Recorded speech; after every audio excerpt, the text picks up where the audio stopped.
ಭಾರತ ಪಾಕಿಸ್ತಾನವನ್ನ ಯಾವಾಗ ಹೊಡೆತದೆ ಅಂತ. ಆದ್ರೆ ಒಂದು ನೆನಪಿಡಿ, ಹೊಡೆಯಲಿಕ್ಕೆ ಆರಂಭ ಆಗಲೇ ಆಗಿದೆ. ನಮ್ಮ ಹಿಂದೂಗಳ ಹೆಸರನ್ನ ಕೇಳಿ, ಹಿಂದೂಗಳ ಐಡೆಂಟಿಟಿಯನ್ನ ಕೇಳಿ, ಹಿಂದೂ ಧರ್ಮದವರು ಅನ್ನೋದನ್ನ ಕನ್ಫರ್ಮ್ ಮಾಡಿ ಪಾಕಿಸ್ತಾನದ ನರರಾಕ್ಷಸರು ನಮ್ಮ 26 ಜನರನ್ನ ಹೊಡೆದಾಕಿದ್ದಾರೆ. ಇದೇ ಮಠಮಾನ್ಯಗಳು, ಸ್ವಾಮೀಜಿಗಳು ಸರಿಯಾಗಿದ್ರೆ ಈ ದೇಶದಲ್ಲಿ ಹಿಂದೂ ಧರ್ಮಕ್ಕೆ ಇಂಥ ಥ್ರೆಟನಿಂಗ್ ಬರ್ತಿರ್ಲಿಲ್ಲ. ನಮ್ಮ ಹಿಂದೂಗಳು ಇಂಥ ಅಭ್ಯಪಾರಿಗಳಾಗ್ತಿರ್ಲಿಲ್ಲ. 100ಕ್ಕೂ ಹೆಚ್ಚು ದೇಶಗಳು ಇವತ್ತು ಭಾರತಕ್ಕೆ ಕೈ ಜೋಡಿಸಿದೆ ಅಂತಾದ್ರೆ ಮೋದಿಯವರ ವಿಶ್ವಾಸಾರ್ಹತೆ, ಸ್ನೇಹ ಮತ್ತು ನಮ್ಮ ವಿದೇಶಾಂಗ ನೀತಿಯ ಅದ್ಭುತವಾದಂತ ಒಂದು ಕಾರ್ಯಪ್ರವೃತ್ತ, ಒಂದು ಫಲಶ್ರುತಿ ಅದು. ಅದನ್ನ ಅರ್ಥ ಮಾಡ್ಕೋಬೇಕು ಮೋದಿ ಯಾಕೆ ಪ್ರವಾಸ ಮಾಡಿದ್ರು ಅಂತ. ಪಾಕಿಸ್ತಾನದಿಂದ ಬರುವವರು, ಬಾಂಗ್ಲಾದಿಂದ ಬರುವವರನ್ನ ನೇರವಾಗಿ ಸರ್ಕಾರ ಎದುರಿಸ್ತದೆ, ಏನು ತೊಂದರೆ ಇಲ್ಲ. ಈ ದೇಶದ ಒಳಗಡೆ ಇದ್ದುಕೊಂಡು ನಾವು ಭಾರತೀಯರು ಅಂತ ಪೋಸ್ ಕೊಡ್ತಾ, ಸೋಗು ಹಾಕ್ತಾ ಇವರನ್ನು ಹೊಡೆಯೋದು ಹೇಗೆ ಅಂತ ಮೊದಲು ಯೋಚನೆ ಮಾಡಬೇಕು.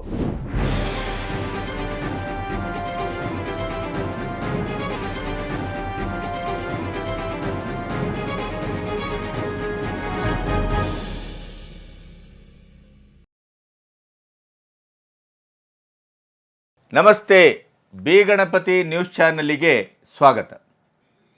ಭಾರತ ಮತ್ತು ಪಾಕಿನ ಗಡಿಯಲ್ಲಿಯ ಉದ್ವಿಗ್ನತೆ ಕ್ಷಣ ಕ್ಷಣಕ್ಕೂ ಒಂದು ಯುದ್ಧದ ಆವರ್ತನದ ಒಂದು ಆವರಣ ಸೃಷ್ಟಿಯಾಗ್ತಾ ಇರುವ ರೀತಿಯನ್ನು ಗಮನಿಸಿದರೆ, ಹಗಲು ಹೊಡೆತಾರೋ, ರಾತ್ರಿ ಹೊಡೆತಾರೋ, ಯಾವಾಗ ಹೊಡೆತಾರೆ, ಇಡೀ ದೇಶದಲ್ಲಿ ಇವತ್ತು ಕ್ಷಣಗಣನೆ ನಡೀತಾ ಇದೆ. ಭಾರತ ಪಾಕಿಸ್ತಾನವನ್ನು ಯಾವಾಗ ಹೊಡೆತದೆ ಅಂತ. ಆದರೆ ಒಂದು ನೆನಪಿಡಿ, ಹೊಡೆಯಲಿಕ್ಕೆ ಆರಂಭ ಆಗಲೇ ಆಗಿದೆ. 9-10 ದಿನ ಆಯಿತು. ಯಾಕೆ ಸರ್ಕಾರ ಡಿಲೇ ಮಾಡ್ತಾ ಇದೆ? ಒಂದು ವರ್ಗ ಪ್ರಶ್ನಿಸ್ತಾ ಇದೆ. ತಕ್ಷಣಕ್ಕೆ ಪ್ರತಿಕ್ರಿಯೆ ಮಾಡಬೇಕು, ಈ ಥರದ ಒಂದು ಪ್ರತಿಕ್ರಿಯೆಯೂ ಬರ್ತಾ ಇದೆ.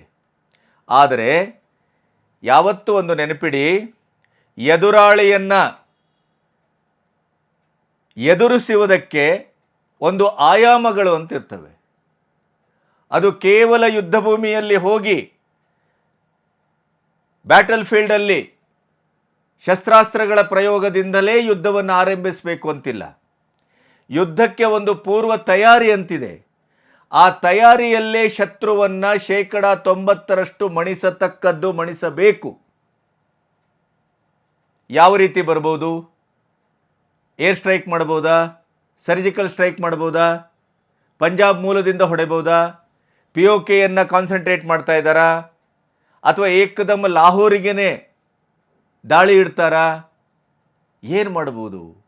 ಈ ಕುತೂಹಲವನ್ನು, ಈ ಕಾಯುವಿಕೆಯನ್ನು ಕಾಯಿಸಿ ಕಾಯಿಸಿ ಕಾಯಿಸಿ ಹೈರಾಣ ಮಾಡಿ ಪಾಕಿಸ್ತಾನವನ್ನು ಹೊಡೆಯುವಂಥ ತಂತ್ರವನ್ನು ಭಾರತ ಮಾಡ್ತಾ ಇದೆ ಅನ್ನೋದು ಪ್ರತಿಯೊಬ್ಬರಿಗೂ ಅರ್ಥವಾಗಬೇಕು. ನಾವು ಕಮೆಂಟ್ ಮಾಡಬಹುದು ಅನ್ನುವ ಕಾರಣಕ್ಕಾಗಿ ಕಮೆಂಟ್ ಮಾಡೋದಲ್ಲ. ಪ್ರಧಾನಮಂತ್ರಿ ವಿದೇಶ ಯಾತ್ರೆಯಲ್ಲೇ ಇರ್ತಾರೆ. ರಾಹುಲ್ ಗಾಂಧಿಯಿಂದ ಹಿಡಿದು ಕಾಂಗ್ರೆಸ್ಸಿನ ಇಂಡಿ ಕೂಟದ ಅಥವಾ ಬುದ್ಧಿಜೀವಿಗಳ ಈ ಎಲ್ಲ ಪಟಾಲಂಗಳು ಮಾತಾಡ್ತಾ ಇದ್ವು. ಅದರ ಫಲಶ್ರುತಿ ಏನು ಅನ್ನೋದು ಇವತ್ತು ಅರ್ಥ ಆಗ್ತಾ ಇದೆ.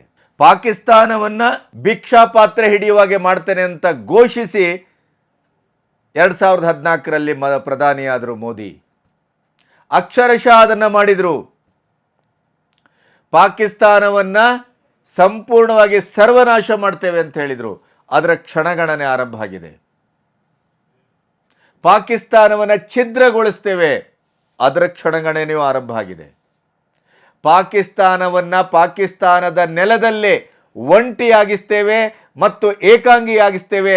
ಇಡೀ ವಿಶ್ವದ ಎದುರು ಅವರ ಒಂದು ಭಯೋತ್ಪಾದಕತೆಯ ಆ ಒಂದು ಹುನ್ನಾರ, ಆ ಪ್ರಾಯೋಜಿತ ಒಂದು ನೆಲ, ಭಯೋತ್ಪಾದಕರನ್ನ ಸೃಷ್ಟಿ ಮಾಡುವಂಥದ್ದು, ಆ ಭಯೋತ್ಪಾದಕರ ಮೂಲಕವೇ ನಾವು ಇಡೀ ಜೆಹಾದಿಯ ಒಂದು ಯುದ್ಧವನ್ನು ವಿಶ್ವದ ಮೇಲೆ, ಮುಖ್ಯವಾಗಿ ಭಾರತದ ಮೇಲೆ ಸಾರ್ತೇವೆ ಅನ್ನುವಂಥ ಹುನ್ನಾರ, ಅದನ್ನು ವಿಶ್ವದ ಎದುರು ನಾವು ಕಳಚಿ ನಿಲ್ಲಿಸ್ತೇವೆ, ಬಯಲು ಮಾಡ್ತೇವೆ ಅಂತ ಹೇಳಿದರು. ಅದು ಆಗ್ತಾ ಇದೆ. ಇಡೀ GDP ಇವತ್ತು ನೆಲ ಕಚ್ಚಿದೆ. ಸೆನ್ಸಸ್ ಗೋವಿಂದ. ಆರ್ಥಿಕತೆ ಇನ್ನು ಅದರ ಬಗ್ಗೆ ಮಾತಾಡಬೇಡಿ. ಈ ಎಲ್ಲ ನಿಶಸ್ತ್ರೀಕರಣ, ಈ ಎಲ್ಲ ನಿರ್ವೀರ್ಯತೆ, ಈ ಎಲ್ಲ ಅಸಹಾಯಕತೆಯ ದಳ್ಳುರಿಯಲ್ಲಿ ಪಾಕಿಸ್ತಾನ ಬೇಯ್ತಾ ಇದೆ. ಸಿಂಧ್ ನದಿ ನೀರಿನ ಒಪ್ಪಂದವನ್ನು ರದ್ದುಗೊಳಿಸುವ ನೆಲೆಯಲ್ಲಿ ಮೊದಲ ಭಾಗವಾಗಿ ಅದನ್ನು ಸಸ್ಪೆಂಡ್ ಮಾಡಿದ್ದು. ಹೇಗೆ ಮಾಡ್ತಾರೆ ಅಂತ ಕೇಳಿದರು. ಹೇಗೆ ಮಾಡಿದ್ದೇವೆ ಅಂತ ಚಿತ್ರ ಸಮೇತ ತೋರಿಸ್ತಾ ಇದ್ದಾರೆ. ಒಂದು ಕಡೆ ಮೋದಿಯ ಬಿಸಿ, ಇನ್ನೊಂದು ಕಡೆ ನೈಸರ್ಗಿಕವಾದಂಥ ಹೀಟ್ ವೇವ್ 50 ಡಿಗ್ರಿ ಸೆಲ್ಸಿಯಸ್ಸು.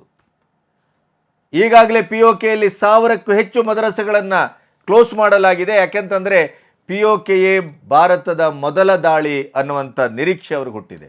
ಹಾಗಾದರೆ ಯುದ್ಧದ ತಯಾರಿ ಏನಾಗ್ತಾ ಇದೆ? ಭಾರತ ಯಾಕೆ ನಿಧಾನ ಮಾಡ್ತಾ ಇದ್ದಾರೆ?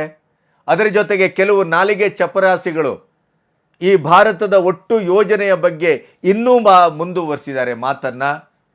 ಹಿಂದೂಗಳ ಧರ್ಮದ ಮೇಲೆ, ಹಿಂದೂಗಳ ಧರ್ಮವನ್ನು ಕೇಳಿ ಹಿಂದೂಗಳ ಮಾರಣ ಹೋಮ ಮಾಡಿದರೂ ಕೂಡ ಕೆಲವು ನಾವೇ ಮಹಾನ್ ಸ್ವಾಮೀಜಿಗಳು, ನಾವೇ ಈ ನೆಲದ ರಕ್ಷಕರು, ಸಂಸ್ಕೃತಿ ರಕ್ಷಕರು ಅಂತ ಸ್ವಘೋಷಿತ ಕೆಲವು ಸ್ವಾಮೀಜಿಗಳು ಆಡಬಾರದ ಮಾತನ್ನು ಆಡುವ ಮೂಲಕ ಈ ದೇಶವಾಸಿಗಳ ಆಗ್ರಹಕ್ಕೂ ಆಕ್ರೋಶಕ್ಕೂ ಕಾರಣರಾಗಿದ್ದಾರೆ. ಇವೆಲ್ಲವನ್ನು ಇಟ್ಟುಕೊಂಡು ನಿಮ್ಮೊಟ್ಟಿಗೆ ಚರ್ಚಿಸಲಿಕ್ಕೆ ಕೂತಿದ್ದೇನೆ. ಇಲ್ಲಿಯವರೆಗೆ ನನ್ನ ಚಾನಲನ್ನು ಸಬ್ಸ್ಕ್ರೈಬ್ ಮಾಡದೇ ಇದ್ದರೆ ದಯವಿಟ್ಟು ಸಬ್ಸ್ಕ್ರೈಬ್ ಮಾಡಿ. ಅದರ ಜೊತೆಗೆ ಭಾರತ ಅತ್ಯಂತ ಕಷ್ಟದ ದಿನಗಳನ್ನು ಎದುರಿಸ್ತಾ ಇದೆ, ಆತಂಕದ ದಿನಗಳನ್ನು ಎದುರಿಸ್ತಾ ಇದೆ. ಸನಾತನ ಧರ್ಮ ಮತ್ತು ಪ್ರಾಚೀನ ಭಾರತಕ್ಕೆ ಪಾಕಿಸ್ತಾನದ ದುರುಳರು, ರಕ್ತಪಿಪಾಸುಗಳು ಒಡ್ಡಿದ ಸವಾಲನ್ನು ಅತ್ಯಂತ ಕಾಠಿಣ್ಯವಾಗಿ ಮತ್ತು ಆತ್ಯಂತಿಕವಾಗಿ ಒನ್ಸ್ ಫಾರ್ ಆಲ್ ಅದನ್ನು ಮುಗಿಸಿಬಿಡಬೇಕು ಅನ್ನುವಂಥ ಸ್ಥಿತಿಗೆ ಬಂದು ಮುಟ್ಟಿದೆ. ಇಡೀ ಪ್ರಪಂಚ ಭಾರತದ ಬೆನ್ನಿಗೆ ನಿಂತಿದೆ. ಹಾಗಾಗಿ ನಾವು ಇಲ್ಲೂ ರಾಜಕೀಯ ಮಾಡುವಂಥ ಈ ಪಾಕಿಸ್ತಾನದ ಒಂದು ಪ್ರೀತಿ, ಆ ಭಯೋತ್ಪಾದಕರ ಮೇಲಿನ ಒಂದು ಮಮತೆ, ಅದನ್ನೆಲ್ಲ ಇಟ್ಟುಕೊಂಡಂಥ ಈ ದೇಶದ್ರೋಹಿಗಳು ದೇಶದ ಒಳಗಡೆ ಕೆಲವರು ಇದ್ದಾರಲ್ಲ, ಅವರನ್ನು ಬಿಟ್ಬಿಡಿ. ನಮಗವರ ಅಗತ್ಯವೇ ಇಲ್ಲ. ಇಡೀ ದೇಶದಲ್ಲಿ ದೇಶವನ್ನು ಪ್ರೀತಿಸುವ ಒಂದು ಸಂಖ್ಯೆಯ ಒಂದು ಗುಂಪಿದೆಯಲ್ಲ, ಅದು ದೇಶವನ್ನು ಉಳಿಸಲಿಕ್ಕೆ ಸಾಕದು. ನಾವೆಲ್ಲರೂ ಅದರ ಬಗ್ಗೆ ಮೋದಿಯವರಿಗೆ ಕೈ ಜೋಡಿಸಬೇಕು. ಭಾರತ್ ಮಾತಾ ಕಿ ಜೈ ಅಂತ ಈ ವೀರಾವೇಶದಲ್ಲಿ ಸಮಗ್ರ ಭಾರತ ಮತ್ತು ಸಮೃದ್ಧ ಭಾರತ ಮತ್ತು ಇಡೀ ಒಕ್ಕೂಟ ಭಾರತವನ್ನು ರಕ್ಷಣೆಗೆ ಹೊರಟಂಥ ಕೇಂದ್ರ ಸರ್ಕಾರದ ಒಂದು ನಿಲುವಿಗೆ ಇಡೀ ದೇಶ ಒಂದಾಗಬೇಕಾಗಿದೆ.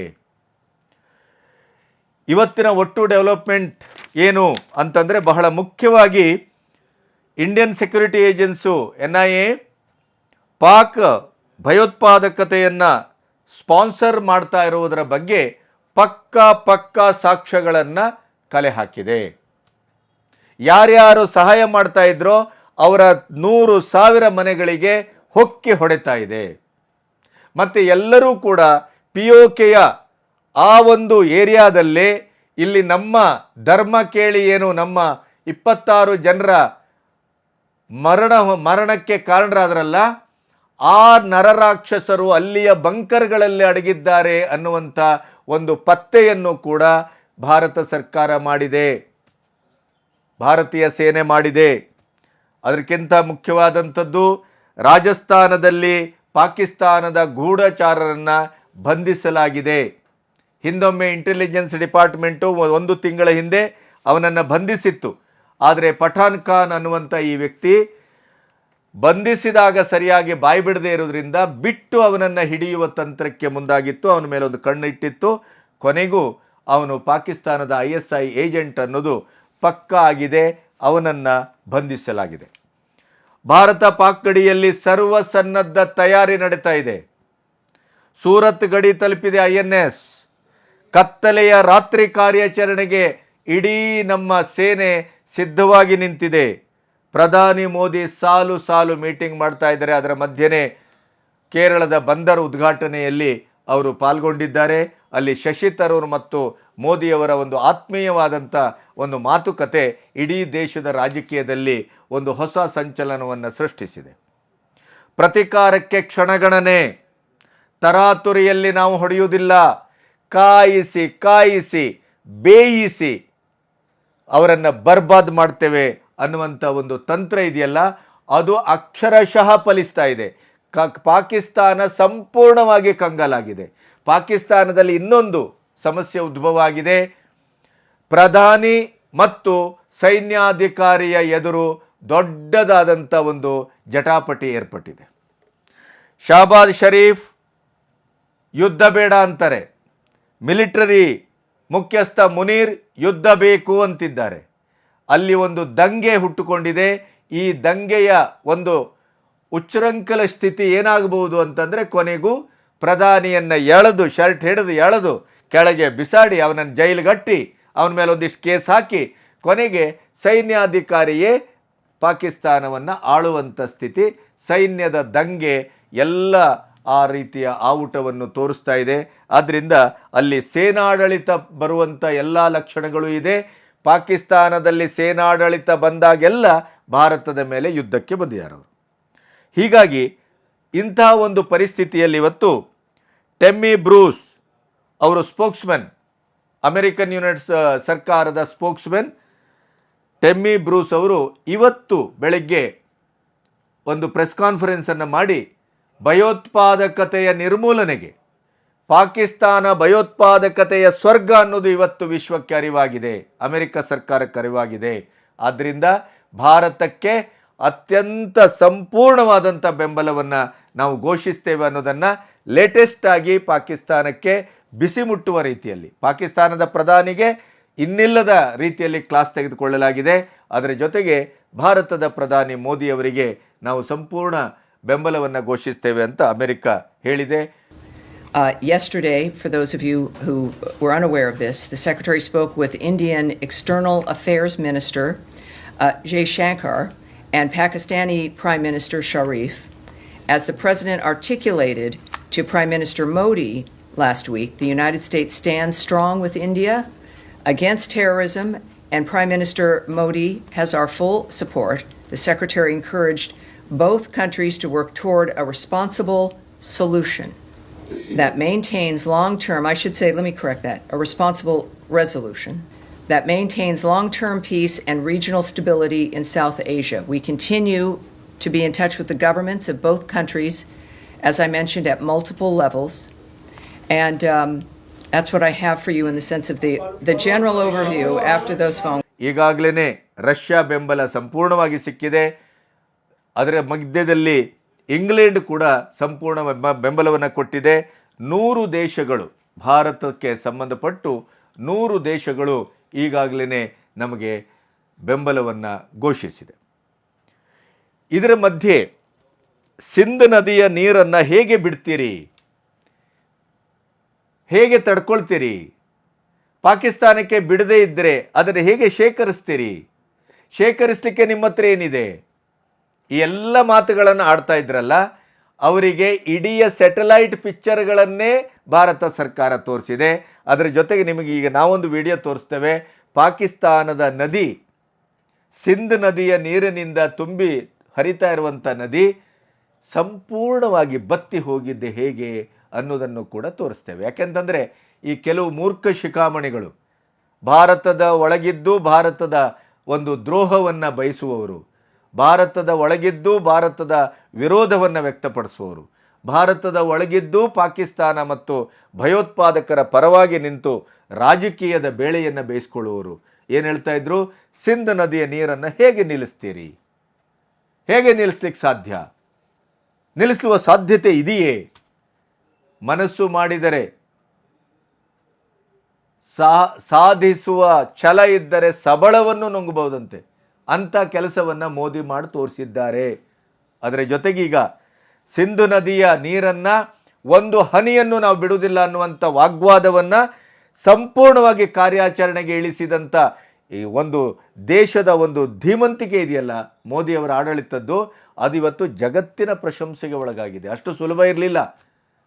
ಅಲ್ಲಿ ಇವರು ಏನೇನು ಪ್ರಶ್ನೆ ಮಾಡಿದ್ರು ಆ ಎಲ್ಲ ಸಮಸ್ಯೆಗಳು ಇದ್ವು. ಆದರೆ ಜಲಶಕ್ತಿ ಯೋಜನೆಯ ಜಲಶಕ್ತಿ ಇಲಾಖೆ ಏನಿದೆ ಅದರ ಒಂದು ಇಡೀ ಕಾರ್ಯಕ್ಷಮತೆ, ಮೋಸ್ಟ್ ಅಡ್ವಾನ್ಸ್ಡ್ ಆದಂಥ ಎಲ್ಲ ಟೆಕ್ನಾಲಜಿಯನ್ನು ಬಳಸ್ಕೊಂಡು ವಾಟರನ್ನು ಡೈವರ್ಟ್ ಮಾಡಿ ಪಾಕಿಸ್ತಾನಕ್ಕೆ ಒಂದು ಚೂರು ನೀರನ್ನು ಬಿಡದೇನೆ ಜೀಲಂ ನದಿಯ ಮೂಲಕ ಏಕದಮ್ ಒಮ್ಮೆಲೆ ಪಾಕಿಸ್ತಾನಕ್ಕೆ ನೀರನ್ನು ಹರಿಸುವ ಮೂಲಕ ಅದು ಕೂಡ ವಾಟರ್ ವಾರ್ ಆರಂಭಿಸಿ ಅಲ್ಲಿಯೂ ಕೂಡ ಪಾಕಿಸ್ತಾನವನ್ನು ಸಂಪೂರ್ಣ ತತ್ತರಿಸಿ ಹೋಗುವಾಗೆ ಭಾರತ ಮಾಡಿತು.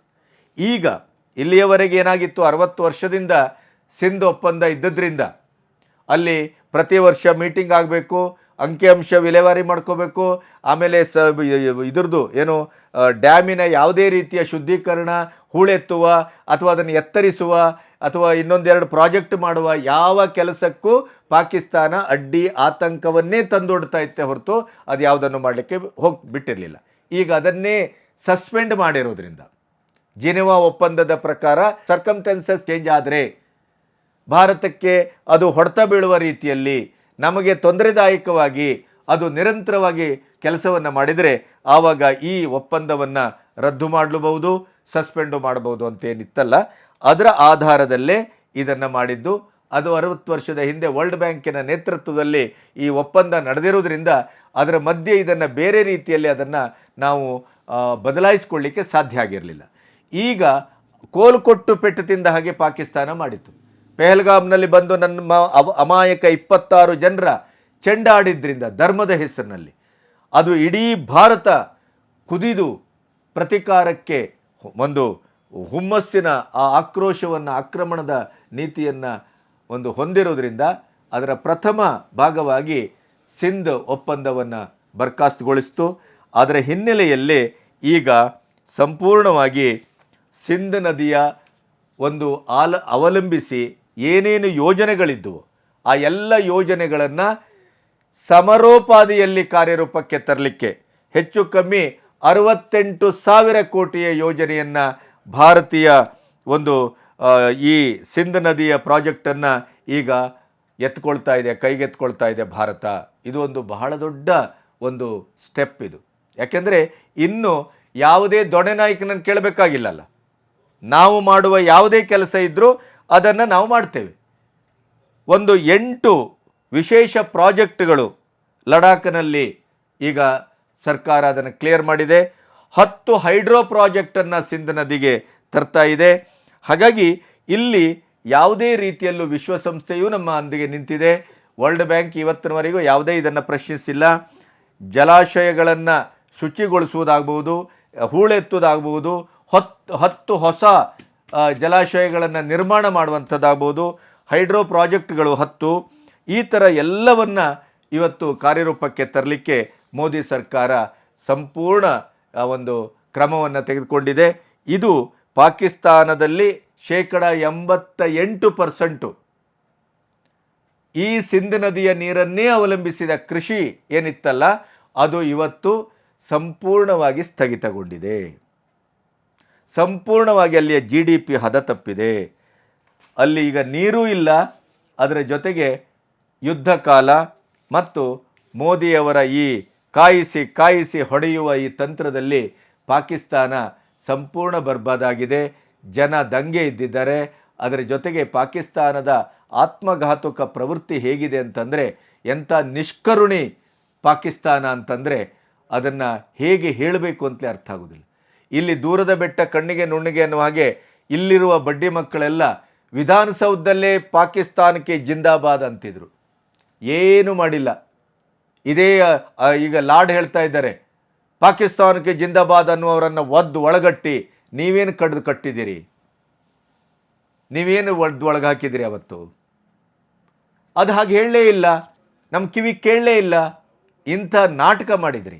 ದೇಶ ವಿರೋಧಿ ಒಂದು ಪಾಕಿಸ್ತಾನಕ್ಕೆ ಜಿಂದಾಬಾದ್ ಘೋಷಣೆಯನ್ನು ವಿಧಾನಸೌಧದಲ್ಲಿ ಮಾಡಿದ್ದನ್ನು ಕೂಡ ಅದನ್ನು ಮುಚ್ಚಿ, ಅದನ್ನು ಮರೆಮಾಚಿ, ಅದನ್ನು ಸಂಪೂರ್ಣ ಒಂದು ಏನು ಅದನ್ನು ಇವರ ಆಡಳಿತಾತ್ಮಕವಾದಂಥ ಶಕ್ತಿ ಪ್ರದರ್ಶನದಲ್ಲಿ ಮುಚ್ಚಿ ಹಾಕಿದಂಥ ದೇಶದ್ರೋಹಿತನ ಏನಾದರೂ ಇದ್ದರೆ ಅದು ಕರ್ನಾಟಕದ ಕಾಂಗ್ರೆಸ್ ಸರ್ಕಾರ. ಇಂಥ ಒಂದು ಪರಿಸ್ಥಿತಿಯಲ್ಲಿ ಇವತ್ತು ಈ ದೇಶದಲ್ಲಿ ಯುದ್ಧ ಬೇಡ ಅಂತಲೇ ಹೇಳ್ತಾರೆ. ಮತ್ತುವೆ ಯುದ್ಧ ಬೇಡ, ಯಾಕೆಂದರೆ ಪಾಕಿಸ್ತಾನದ ಮೇಲಿನ ಮಮತೆ. ಕರ್ನಾಟಕದಲ್ಲಿ ಎಷ್ಟು ಕಡೆ ಪಾಕಿಸ್ತಾನ ಜಿಂದಾಬಾದ್ ಅಂದರು, ಎಷ್ಟು ಕಡೆ ಪಾಕಿಸ್ತಾನದ ಧ್ವಜವನ್ನು ಅಂಟಿಸಿದರು. ಅವ್ರಿಗೇನು ಮಾಡಿದ್ದೀರಿ? ಏನು ಮಾಡಿಲ್ಲ. ಇದರ ಮಧ್ಯೆ ನಾನು ಕಳೆದ 2 ದಿನದ ಹಿಂದೆಯೇ ನಿಮ್ಮೊಟ್ಟಿಗೆ ಇದನ್ನು ಹಂಚ್ಕೋಬೇಕಾಗಿತ್ತು. ನಮ್ಮ ಹಿಂದೂಗಳ ಹೆಸರನ್ನು ಕೇಳಿ, ಹಿಂದೂಗಳ ಐಡೆಂಟಿಟಿಯನ್ನು ಕೇಳಿ, ಹಿಂದೂ ಧರ್ಮದವರು ಅನ್ನೋದನ್ನು ಕನ್ಫರ್ಮ್ ಮಾಡಿ ಪಾಕಿಸ್ತಾನದ ನರರಾಕ್ಷಸರು ನಮ್ಮ 26 ಜನರನ್ನು ಹೊಡೆದಾಕಿದ್ದಾರೆ. ಅದು ಎಷ್ಟು ಬೀಭತ್ಸ ಅನ್ನೋದನ್ನು ಮತ್ತೆ ಮತ್ತೆ ಮತ್ತೆ ಮತ್ತೆ ಹೇಳಬೇಕಾಗಿಲ್ಲ. ವಿವಸ್ತ್ರಗೊಳಿಸಿ ಹೊಡೆದಿದ್ದಾರೆ. ಆದರೆ ನಮ್ಮ ಈ ಸ್ವಾಮೀಜಿಗಳು ಅಂತ ಅನಿಸ್ಕೊಂಡವರು, ಪೀಠಾಧಿಪತಿಗಳು ಅಂತ ಅನಿಸ್ಕೊಂಡವರು ಎಷ್ಟರ ಮಟ್ಟಿಗೆ ಈ ದೇಶಕ್ಕೆ ನಿಷ್ಠರಾಗಿದ್ದಾರೆ, ಧರ್ಮನಿಷ್ಠರು, ದೇಶನಿಷ್ಠರು, ಸಂಸ್ಕೃತಿ ನಿಷ್ಠರು, ಪ್ರಾಚೀನ ಭಾರತದ ನಿಷ್ಠರು ಅನ್ನುವಂಥ ಒಂದು ಮಾತನ್ನು ನಾವು ಇವತ್ತು ಪ್ರಸ್ತಾಪ ಮಾಡುವಾಗ ಅವರ ಬಗ್ಗೆನೇ ಸಂಶಯ ಪಡುವಂಥ ಒಂದು ದೌರ್ಭಾಗ್ಯ ನಮ್ಮ ಪಾಲಿಗೆ ಬಂದು ಒದಗಿದೆ. ನಮ್ಮ ಶೃಂಗೇರಿ ಪೀಠದವರು ಈಗಾಗಲೇ ಸಂತ್ರಸ್ತರಿಗೆ, ಅಲ್ಲಿ ಮಡದವರಿಗೆ, ಆ ಕುಟುಂಬಕ್ಕೆ 2 ಲಕ್ಷವನ್ನು ಘೋಷಣೆ ಮಾಡಿದ್ದಾರೆ. ಉಡುಪಿಯ ಪೀಠಾಧೀಶರು ಮಾತಾಡಿದ್ದಾರೆ. ಭಾರತ ಈ ಸಂದರ್ಭದಲ್ಲಿ ಪಾಕಿಸ್ತಾನವನ್ನು ಸಮೂಲಾಗ್ರವಾಗಿ ಅದನ್ನು ಕಿತ್ತು ಬಿಸಾಡಬೇಕು ಅನ್ನುವಂಥ ನಿರ್ಣಯಕ್ಕೂ ಬಂದಿದ್ದಾರೆ.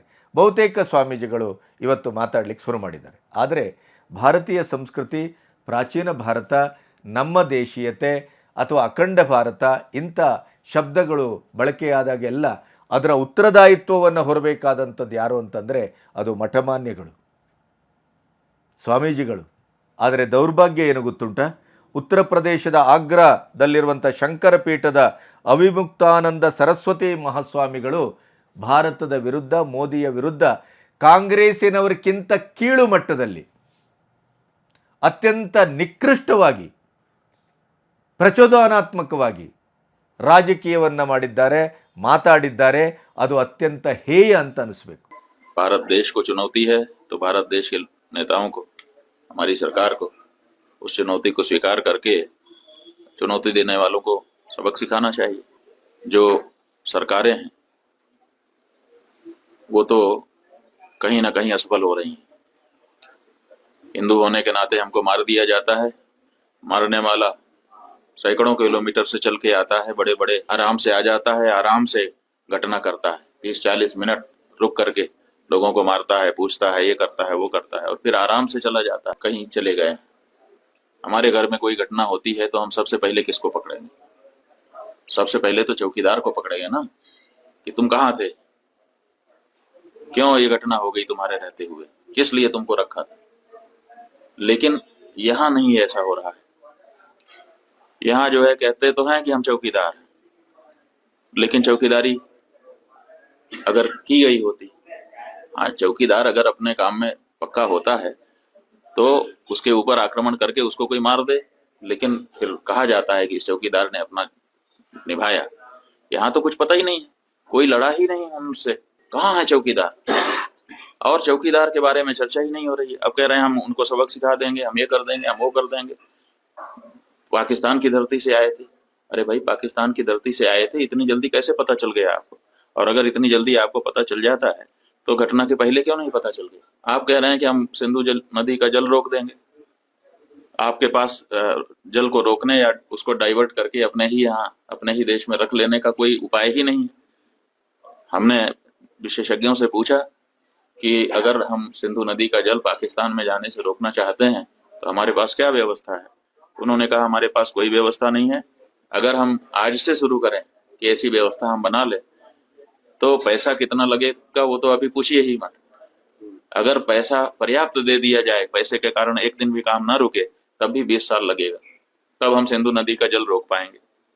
तो ऐसी परिस्थिति में हम ये कह दे रहे हैं कि हम सिंधु नदी का जल रोक लेंगे. और टेलीविजन के एंकर हमने सुना, वो कह रहे थे बूंद बूंद के लिए तरसेगा पाकिस्तान, एक गिलास शुद्ध पानी नहीं मिल पाएगा, खेती नष्ट हो जाएगी, बिजली नष्ट हो जाएगी, ये हो जाएगा, वो हो जाएगा. ಇವರು ಮೊದಲಿಂದಲೂ ಹಾಗೆ ಅಂಡೆ ಪಿರ್ಕಿ ಥರನೇ ವರ್ತಿಸೋದು. ಅಯೋಧ್ಯೆಯ ಸಂದರ್ಭದಲ್ಲೂ ಬೇಡದೇ ಇದ್ದದ್ದನ್ನು ಮಾತಾಡಿದರು, ಜ್ಞಾನವ್ಯಾಪಿ ಸಂದರ್ಭದಲ್ಲೂ ಬೇಡದೇ ಇದ್ದದ್ದನ್ನು ಮಾತಾಡಿದರು. ಮೋದಿಯವರು ಯಾವುದಾದ್ರೂ ನಿರ್ಣಾಯಕವಾದ ಸಂದರ್ಭದಲ್ಲಿ ಏನಾದರೂ ಸ್ಟೆಪ್ ತಗೊಳ್ತಾರೆ ಅಂತಂದಾಗ ಅದಕ್ಕೆ ಅಪಸ್ವರ ಮತ್ತು ಅಪಭ್ರಂಶ ಮತ್ತು ಈ ದೇಶದ ಒಂದು ಸಂಸ್ಕೃತಿಯ ವಿರುದ್ಧವಾಗಿ, ದೇಶದ ಅಖಂಡತೆಯ ವಿರುದ್ಧವಾಗಿ ಏನಾದರೂ ಮಾತಾಡುವಂಥ ಹುನ್ನಾರಿಕೆಯನ್ನು ಕಾಂಗ್ರೆಸ್ಸಿನವ್ರಿಗಿಂತ ಇನ್ನೂ ಕೀಳಾಗಿ ಮಾಡುವಂಥ ಕೆಲಸವನ್ನು ಮಾಡಿದ್ದಿದ್ರೆ ಅದು ಇದೇ ಮಹಾಸ್ವಾಮಿಗಳು, ಅವಿಮುಕ್ತಾನಂದ ಸರಸ್ವತಿ ಮಹಾಸ್ವಾಮಿಗಳು. ಅವರ ಮಾತನ್ನು ಕೇಳಿದರೆ ಎಂಥವ್ರಿಗೂ ಕರಳು ಉರಿಯುವುದಷ್ಟೇ ಅಲ್ಲ, ಇಡೀ ಪಿತ್ತ ನೆತ್ತಿಗೆ ಇರುತ್ತೆ. ಪಾಕಿಗೆ ಹನಿ ನೀರು ಬಿಡಲ್ಲ, ಇಲ್ಲಿ ಹರಿದ ರಕ್ತಕ್ಕೆ ಅದರ ಬಡ್ಡಿ ಸಮೇತ ಚುಕ್ತ ಮಾಡ್ತೇವೆ ಅಂತ ಪ್ರಧಾನಿ ಘೋಷಣೆ ಮಾಡಿದ್ರಲ್ಲ, ಇದು ಪೊಳ್ಳು ಘೋಷಣೆ, ಜನರನ್ನು ಮೂರ್ಖರಾಗಿಸುವ ಘೋಷಣೆ. ನೀರು ಬಿಡದೇ ಇರುವುದಕ್ಕೆ ನಿಮ್ಮ ಹತ್ರ ನೀರು ಉಳಿಸ್ಕೊಳ್ಳಿಕ್ಕೆ ಏನಿದೆ? ಹೇಗೆ ನೀರು ಬಿಡುವುದಿಲ್ಲ ಅಂತ ಹೇಳ್ತೀರಿ? ಇವತ್ತು ಅದನ್ನು ನೀರನ್ನು ಶೇಖರಿಸಲಿಕ್ಕೆ ನೀವು ಅದಕ್ಕೊಂದು ವ್ಯವಸ್ಥೆ ಮಾಡಬೇಕು ಅಂದರೆ 20 ವರ್ಷ ಬೇಕು ಅಂತ ಇವರು ಹೇಳ್ತಾ ಇದ್ರು. ಸಿಂಧೂ ನದಿಯ ನೀರನ್ನು ಬಿಡಲಿಕ್ಕೆ ಮೋದಿಯವರ ಹತ್ರ ಯಾವ ಪರ್ಯಾಯ ಮಾರ್ಗ ಇದೆ? ಹನಿ ನೀರನ್ನು ತಡೆಯುವ ತಾಕತ್ತು ಮೋದಿಯವರಿಗೆ ಇದೆಯೇ? ಸಿಂಧು ನದಿಯ ನೀರು ಪಾಕಿಗೆ ಹರಿಯುವುದನ್ನು ನಿಲ್ಲಿಸಲು ಭಾರತಕ್ಕೆ ಕನಿಷ್ಠ 20 ವರ್ಷ ಬೇಕು. ಇಂಥ ಬದಮಾಶಿಗಿರಿ ಮಾತನ್ನೆಲ್ಲ ಆಡಿದರು. ಯಾಕೆಂತಂದರೆ ಸುಪ್ರೀಂ ಕೋರ್ಟೇ ಒಪ್ಕೊಂಡಿದೆ, ನೀವು ಪೆಹಲ್ಗಾಮಿನ ಪ್ರಕರಣದ ತನಿಖೆ ಅಥವಾ ಯುದ್ಧ ಅಥವಾ ಕಾರ್ಯಾಚರಣೆ ಇದರ ಬಗ್ಗೆ PIL ಹಾಕುವ ದಾಷ್ಟ್ಯವನ್ನು ತೋರಬೇಡಿ, ಅದು ದೇಶದ್ರೋಹ ಆಗತ್ತೆ. ಈ ಸಂದರ್ಭದಲ್ಲಿ ಪ್ರಶ್ನಾತೀತವಾಗಿ ನೀವು ದೇಶದ ಸರ್ಕಾರದೊಟ್ಟಿಗೆ ನಿಲ್ಲಬೇಕು. NIA ಕೇಂದ್ರ ಸರ್ಕಾರ, ಇದು ಅವರ ಕಾರ್ಯಾಚರಣೆ ವಿಭಾಗ, ನಮ್ಮದಲ್ಲ, ನಾವು ತಜ್ಞರಲ್ಲ, ಅದು ಸರ್ಕಾರದ ಕೆಲಸ, ಸರ್ಕಾರ ಮಾಡ್ತಾ ಇದೆ, ನೀವು ಅದಕ್ಕೆ ಬಾಯಿ ಹಾಕಿಬಿಡಿ ಅಂತೇಳಿ ಸುಪ್ರೀಂ ಕೋರ್ಟೇ ತಪರಾಕಿ ಹೊಡೆದು ಕಳಿಸಿದೆ. ಈ ಸ್ವಾಮೀಜಿಗಳು ಯಾವ ಲೆಕ್ಕ? ಇವ್ರಿಗೇನು ಗೊತ್ತಿದೆ? ಇವರಿಗೆ ಅವರ ಮಠವನ್ನು ಸರಿಯಾಗಿ ನಡೆಸ್ಕೊಂಡು ಹೋಗ್ಲಿಕ್ಕೆ ಗೊತ್ತಿದೆಯಾ? ಇದೇ ಮಠಮಾನ್ಯಗಳು, ಸ್ವಾಮೀಜಿಗಳು ಸರಿಯಾಗಿದ್ದರೆ ಈ ದೇಶದಲ್ಲಿ ಹಿಂದೂ ಧರ್ಮಕ್ಕೆ ಇಂಥ ಥ್ರೆಟನಿಂಗ್ ಬರ್ತಿರ್ಲಿಲ್ಲ, ನಮ್ಮ ಹಿಂದೂಗಳಿಂಥ ಅಭ್ಯಪಾರಿಗಳಾಗ್ತಿರ್ಲಿಲ್ಲ. ತಮ್ಮ ನೇಮ ನಿಷ್ಠೆ, ಆಚರಣೆ, ಶಿಷ್ಟತೆ, ನಮ್ಮ ಸಂಪೂರ್ಣವಾದಂಥ ಒಂದು ಧರ್ಮದ ಚೌಕಟ್ಟಿನ ಆ ಒಂದು ವ್ಯವಸ್ಥೆಯನ್ನು ಶಿಥಿಲಗೊಳಿಸಿ ಅದನ್ನು ಒಡೆದು ಪಾಶ್ಚಾತ್ಯ ಸಂಸ್ಕೃತಿಯನ್ನು ಮೈಮೇಲೆ ಎಳ್ಕೊಂಡು ಅತ್ಲಾಗೆ ಹಿಂದೂಗಳು ಅಲ್ಲ, ಇತ್ಲಾಗೆ ಬೇರೆ ಏನೂ ಅಲ್ಲ ಅನ್ನುವಂಥ ಅಡ್ನಾಡಿ ಬದುಕನ್ನು ಬದುಕ್ತಾ ಇದೆಯಲ್ಲ ಈ ದೇಶ ಹಿಂದೂಗಳ ಹೆಸರಿನಲ್ಲಿ. ಅದರ ಕೊಡುಗೆ ಏನಾದ್ರು ಇದ್ದರೆ ಅದು ನಿಮ್ಮದೇ, ಬೇರೆಯವರದಲ್ಲ. ಮಠಮಾನ್ಯಗಳು, ಸ್ವಾಮೀಜಿಗಳು ತಮ್ಮ ತಮ್ಮ ಪ್ರತಿಷ್ಠೆಯ ಜಗಳವನ್ನು ಮಾಡ್ಕೊಳ್ಳದೆ ಇದ್ದರೆ, ನಮ್ಮಲ್ಲಿ 3 ಮಹಾ ಆಚಾರ್ಯರುಗಳಿದ್ದಾರಲ್ಲ, ಆ 3 ಆಚಾರ್ಯ ಪಂಥದಲ್ಲೇ ಜಟಾಪಟಿ. ಇಲ್ಲಿ ಕರ್ನಾಟಕದಲ್ಲಿ ಮಠಗಳ ಮಧ್ಯೆ ಜಟಾಪಟಿ, ಪ್ರಚಾರದ ಹುಚ್ಚು, ಅದರ ಜೊತೆಗೆ ಕಟ್ಟಿಕೊಂಡ ಕೌಪಿನವೂ ಕೂಡ ಭದ್ರವಾಗಿಲ್ಲ. ಅತ್ಯಾಚಾರ, ಅನಾಚಾರ, ರಾಜಕೀಯ ವಾಂಛೆ, ದುಡ್ಡಿನ ವ್ಯಾಮೋಹ, ಏನೆಲ್ಲ ಇಲ್ಲ ಮಠದ ಪೀಠದ ಒಳಗಡೆ. ಅದರ ಹಣೆ ಬರವೇ ಇಂಥ ದರಿದ್ರ ಮಾತುಗಳು ಬರುವಂಥದ್ದು. ನೀವು ಮುಂದೆ ನಿಲ್ಲಬೇಕಿತ್ತು. ಭಾರತದ ಇಂಥ ಅತ್ಯಂತಿಕ ಕಠಿಣ ಪರಿಸ್ಥಿತಿಯಲ್ಲಿ ಸ್ವಾಮೀಜಿಗಳು ಅನ್ಸ್ಕೊಂಡವರು ನಿಲ್ಲಬೇಕಿತ್ತು ಮುಂದೆ. ಎಲ್ಲವೂ ಸಾಧ್ಯ, ನಿಲ್ಲಿಸಿ ನೀರನ್ನು ಅಂತ. ನೀವು ಬೊಗಳೆ ಬಿಟ್ಟರೂ ಕೂಡ, ನೀವು ಸವಾಲು ಹಾಕಿದರೂ ಕೂಡ, ನೀವು ಕಾಂಗ್ರೆಸ್ಸಿನವರಿಗೆ ಅವರ ಕುಂಡೆ ತಟ್ಟುವ ಕೆಲಸವನ್ನು ಮಾಡಿದರೂ ಕೂಡ ಮೋದಿಯವರು 1 ಇಂಚು ಹಿಂದೆ ಸರಿಲಿಲ್ಲ. ಅವಿಮುಕ್ತಾನಂದ ಸರಸ್ವತಿ ಮಹಾಸ್ವಾಮೀಜಿಗಳೇ, ನಿಮ್ಮ ಎಲ್ಲ ಅಂಡೆ ಪಿರ್ಕಿ ಮಾತುಗಳನ್ನು ಅಂಡಿನಡಿ ಹಾಕಿ ಅವರು 1 ಹನಿ ನೀರನ್ನು ಬಿಟ್ಟಿಲ್ಲ ಅನ್ನೋದಕ್ಕೆ ನಿಮಗೆ ಸಾಕ್ಷ್ಯವನ್ನು, ಸ್ಯಾಟಲೈಟ್ ಚಿತ್ರವನ್ನು ತೋರಿಸ್ತೇವೆ, ಅಲ್ಲಿ ಬತ್ತಿ ಹೋದಂಥ ಆ ನದಿಯ ಚಿತ್ರವನ್ನು ತೋರಿಸ್ತೇವೆ, ತಗೊಳ್ಳಿ. ಹೇಗೆ ನಿಲ್ಲಿಸ್ತಾರೆ? 20 ವರ್ಷ ಅಂದ್ರಲ್ಲ, ನೀವು ನೋಡ್ತಾ ಇರಿ. ಅವರ ಇನ್ನೊಂದು ಅಧಿಕಾರಕ್ಕೆ ಬರುವ ಪೂರ್ವದಲ್ಲೇ ಅವರ ಎಲ್ಲ ಯೋಜನೆಗಳನ್ನು ಕಾರ್ಯರೂಪಕ್ಕೆ ತರ್ತಾರೆ. ಅದು ಮೋದಿಯ ಕ್ಷಮತೆ. ನಿಮಗೊಂದು ಸರಿಯಾಗಿ ಮಠದ 2 ರೂಮ್ ಕಟ್ಟಲಿಕ್ಕೆ ಸಾಧ್ಯ ಇಲ್ಲ, ಆದರೆ ಅವರು ದೇಶ ಕಟ್ತಾರೆ. ಇಂಥ ದರಿದ್ರ ಮಾತುಗಳನ್ನು ಆಡುವ ಮೂಲಕ ಪೆಹಲ್ಗಾಮ್ ಘಟನೆಗೆ ಧರ್ಮದ ಹೆಸರಿನಲ್ಲಿ ನಡೆದಿದೆ, ಅದಕ್ಕೆ ಬುಲೆಟ್ಗಳ ಮೂಲಕ ಉತ್ತರ ಕೊಡಬೇಕು, ನೀರಿನ ಮೂಲಕ ಅಲ್ಲ. ಮಂಡೆ ಶುದ್ಧ ಇದ್ದವರು ಮಾತಾಡ್ತಾರೆ ಇದನ್ನು. ಇವತ್ತೇನಾಗಿದೆ ಪಾಕಿಸ್ತಾನದ ಪರಿಸ್ಥಿತಿ? ಏಕದಮ್ ನಾವು ಹೋಗಿ ಪಕ್ಕದ ಮನೆಯ ಗೇಟಿನ ಆಚೆ ಏನೋ ಒಂದು ಕಸ ಬಿಸಾಡ್ದ ಅಂತೇಳಿ ಅವನಿಗೊಂದು ತಪರಾಕಿ ಕೊಟ್ಟಂಗಲ್ಲ ಇದು. ಇಡೀ ವಿಶ್ವ ಇವತ್ತು ಮೋದಿಯವರು ವಿದೇಶ ಪ್ರವಾಸ ಹೆಂಗೆ ಮಾಡ್ತಾರೆ ಅಂತ ಕೇಳ್ತಿದ್ರಲ್ಲ, ಇವತ್ತು ವಿಶ್ವ ಹೇಗೆ, ಇಡೀ ಮುಸ್ಲಿಂ ರಾಷ್ಟ್ರಗಳು, ಟರ್ಕಿ ಅಂತ ದೇಶ ಸುಮ್ಮನೆ ಕೂತಿದೆ. ಇಡೀ ಇಸ್ರೇಲ್ ಇರ್ಬೋದು, ಇಂಗ್ಲೆಂಡ್ ಇರ್ಬೋದು, ಅಮೆರಿಕ ಇರ್ಬೋದು, ರಷ್ಯಾ ಇರ್ಬೋದು, 100ಕ್ಕೂ ಹೆಚ್ಚು ದೇಶಗಳಿವತ್ತು ಭಾರತಕ್ಕೆ ಕೈ ಜೋಡಿಸಿದೆ ಅಂತಾದರೆ ಮೋದಿಯವರ ವಿಶ್ವಾಸಾರ್ಹತೆ, ಸ್ನೇಹ ಮತ್ತು ನಮ್ಮ ವಿದೇಶಾಂಗ ನೀತಿಯ ಅದ್ಭುತವಾದಂಥ ಒಂದು ಕಾರ್ಯಪ್ರವೃತ್ತ, ಒಂದು ಫಲಶ್ರುತಿ ಅದು. ಅದನ್ನು ಅರ್ಥ ಮಾಡ್ಕೋಬೇಕು ಮೋದಿ ಯಾಕೆ ಪ್ರವಾಸ ಮಾಡಿದರು ಅಂತ.